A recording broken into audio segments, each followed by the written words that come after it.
So, if you're a Capcom fan, or a fighting game fan in general who hasn't been living under a rock for the past few weeks, chances are you've been noticing a trend with regard to Capcom's Versus series. Yes, the legendary batch of fighting games from the late 90s and early 2000s, consisting of classics like Marvel vs. Capcom and Capcom vs. SNK, is finally... well, it's not exactly back, at least not yet, but if you ask me, currently high on copium, there's a little too much smoke right now for there to not be a fire. Capcom and SNK have both talked about doing crossovers again while putting their characters in each other's games. Capcom included the Versus series in their poll for IPs fans want to see make a comeback. The Marvel vs. Capcom Fighting Collection just got announced like a week ago, and the official MvC social media accounts are finally posting again after having been radio silent for 6 years following the release of Marvel vs. Capcom Infinite. A new game in the Marvel series was just a pipe dream a week ago, and now it feels legitimately likely that one's cooking. And a new CVS or SvC game doesn't feel out of the question either.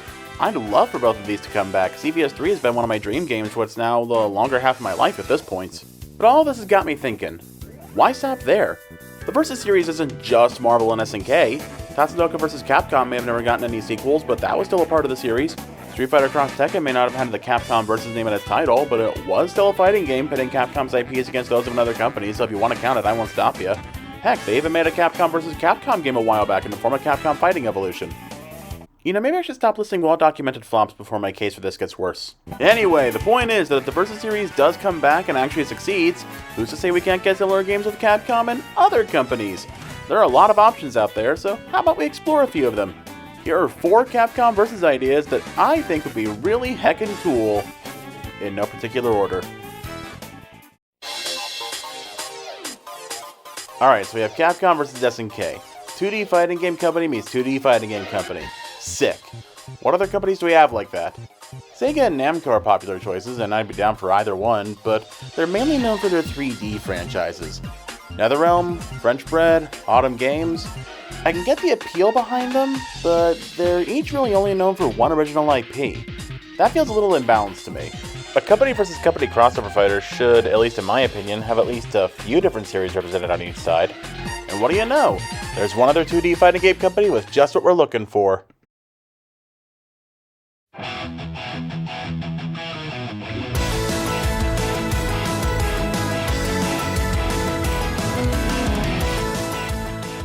Arc System Works vs. Capcom.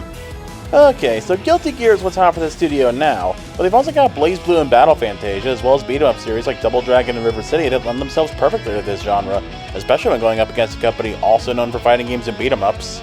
Actually, you know what? Let's look at each of these. River City and Double Dragon are some of the earliest defining works of the beat-em-up genre, much like Final Fight, and the protagonists of Double Dragon share a lot of parallels with the protagonists of Street Fighter, which happened to be created by the guy who also made the very first beat-em-up a few years earlier that in turn inspired River City and Double Dragon. Wow, there's something. Oh, and Battle Fantasia? A one-off fantasy-themed fighter that's relatively obscure? Does that at all sound like Red Earth to you? Then we have Darkstalkers, which was the game to introduce a lot of the mechanics that would define the modern-day anime fighter, and its DNA survives and is iterated upon through Guilty Gear and BlazBlue. And speaking of BlazBlue, Ragna and Jin? The Dante and Virgil comparisons write themselves. Now, Arc System's games generally start off with small rosters, which makes sense given their mechanical and graphical complexity. So even if we give them room to reuse Strive assets, this would probably have a pretty small roster too, and hey, nothing necessarily wrong with that. None of the first games in these series had rosters that were all that big compared to their peaks, and I imagine a season or 2 of DLC would be in the works to fill this out some more anyway. So, how about it? Arxis vs. Capcom? Let's rock.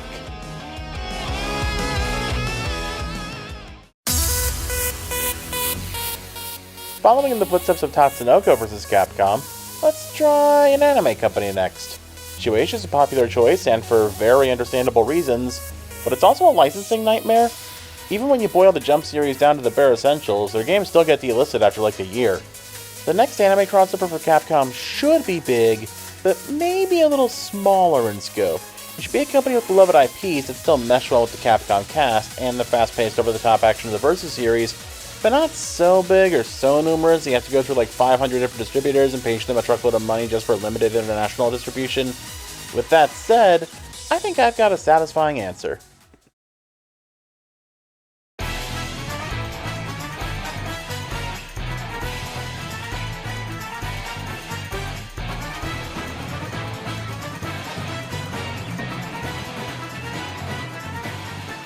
Studio Trigger vs. Capcom. Okay, so for anyone who doesn't know, Trigger was a team founded by Hiroyuki Imaishi, one of the directors from the now-defunct Gainax studio, which you probably know best for Evangelion. Imaishi was the guy who made Gurren Lagann and Panty and Stocking, two shows that may not be cultural juggernauts on the same level of Evangelion, but they still have very devoted fan bases long after their releases.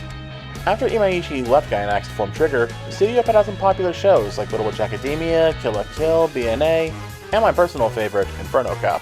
Incidentally, you may also know a couple of these shows for their other video game adaptations, one of which was a fighting game published by Arxis. Hey, that's a fun wraparound!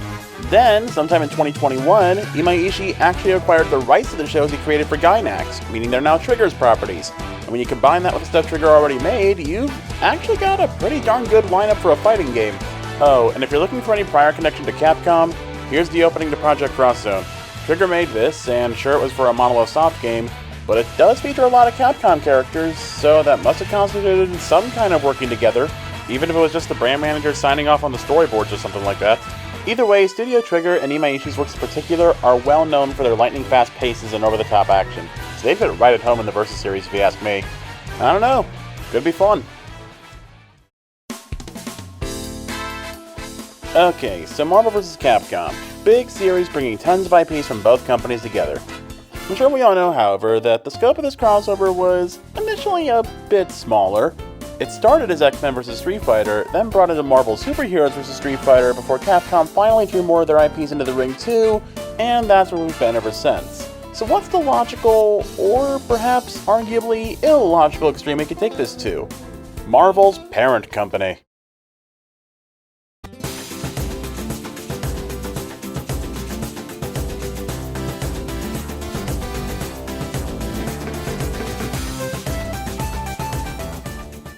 Disney vs. Capcom.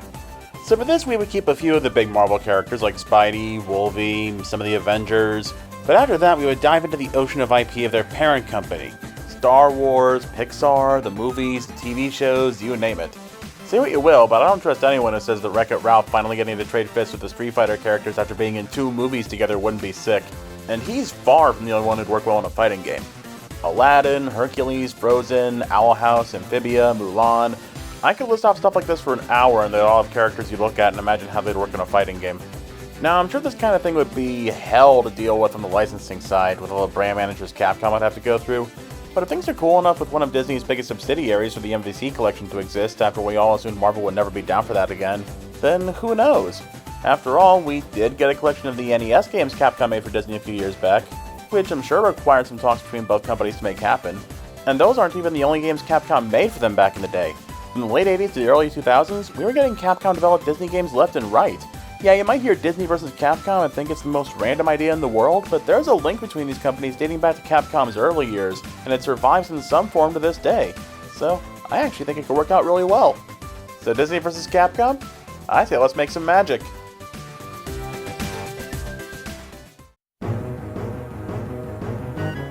Alright, last one. So the MvC Fighting Collection coming to the PS4, PC, and Switch? It's a shame there's no Xbox version, but they've still cast a pretty wide net of potential consumers to catch. With that said, there's a big chunk of the Nintendo audience that, no matter how many fighting games you put in front of them, they just don't bite. Heck, you can see the disconnect just in how people react to fighting game-related announcements in Nintendo Directs. Terry and Kazuya get into Smash, the MvC Collection exists, and FGC heads lose their minds. Nintendo YouTubers react to this going, who? Or, oh, that's neat, I guess. Now, for the record, I'm not throwing shade. We've all got different things we care about in different areas of the history of this medium we specialize in, such that what's a big deal to us might go completely under the radar for other people. And that's totally fine, but what if we were to bridge that gap some more? We got fighting game characters in Smash, but that's still Smash. It's a fighting game, sure, but not a traditional one. It's not the sort of game where you play it and you're necessarily confident you could dive into the games that made this medium what it is today. So, what if we took that next step? Let's get some of the Nintendo audience talking about and playing these games more by featuring a bunch of characters in series they liked.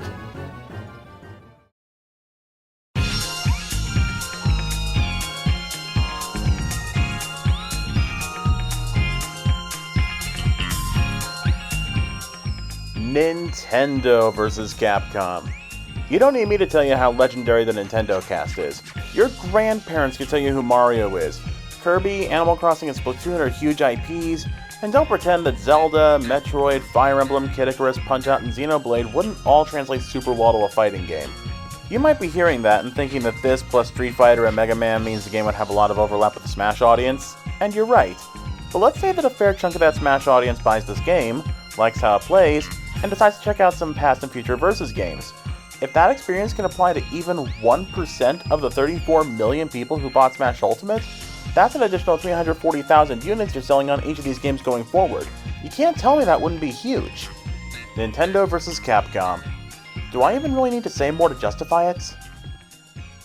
So yeah, those are just a few of my ideas for the next potential Versus game. And hey, if the next one just ends up being another MvC or CVS, that is totally good. Those are both legendary series that have long deserved a comeback. And if there is another company that they decide to cross over with and it's none of these, that's totally good too. There's tons of different options out there. And hey, if you've got a cool idea for another potential Capcom crossover fighter, let me know down in the comments. I'd love to hear it. Hey, thank you to everyone who watched to the end. If you don't already know, I do make other fighting game related content and content related to other games in general. So if you liked what you see here today and you want to see what else I've got, then yeah, go ahead and check out some of those videos, maybe subscribe if you like them, and yeah, that's all I gotta say. Thanks for watching, have a great day.